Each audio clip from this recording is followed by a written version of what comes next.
Endada cyber crime కార్యాలయంలో cyber మోసాలకు గురి కావద్దని ప్రజలకు cyber crime inspector Bhavani Prasad పలు సూచనలు చేశారు.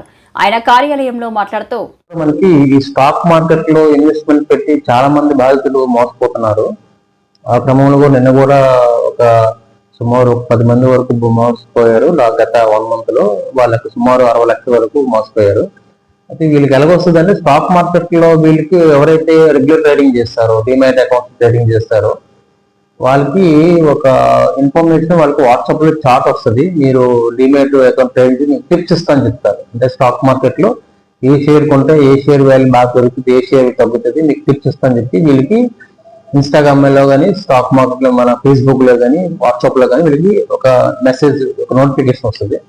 దాన్ని చూసి వీళ్ళు జాయిన్ అయిన తర్వాత, అందులో జాయిన్ అయిన చాలా వందల మంది ఉంటారు. వీళ్ళు కూడా జాయిన్ అయిన తర్వాత ఒక్కొక్క టిప్స్ చెప్తుంటారు.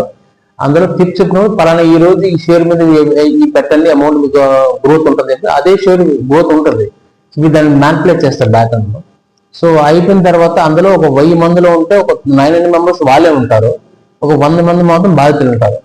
ఈ స్టాక్ మార్కెట్ అంతా కూడా మీకు చైనీస్ బేస్డ్, మీకు కాంబోడియా, సౌత్ ఈస్ట్ కంట్రీస్ ఏమైనా కాంబోడియా, మయన్మార్, లావోస్ కూడా జరుగుతాయి.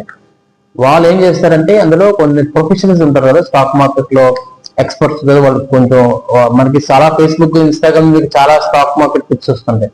అలాగే వాళ్ళతో మీకు లైవ్ క్లాస్ ఇప్పించి వాళ్ళు మిమ్మల్ని మానిటర్ చేసి మీకు స్టాక్స్ మీద నమ్మకం కలిగి ప్లాన్ చేసిన తర్వాత సబ్సిక్వెంట్ గా మళ్ళీ ఇండివిజువల్ గా టెలిగ్రామ్ చార్ట్ మొదలు పెడతారు. వాట్సాప్ అయిన టెలిగ్రామ్ డైరెక్ట్ చేసి టెలిగ్రామ్ లో ఈ చార్ట్ ఈ రోజు ఈ స్టాక్ బట్టని చెప్పి స్టార్టింగ్ ఒక 10,000 పెడితే ఒక 20,000, 30,000 లాభం చూపిస్తారు.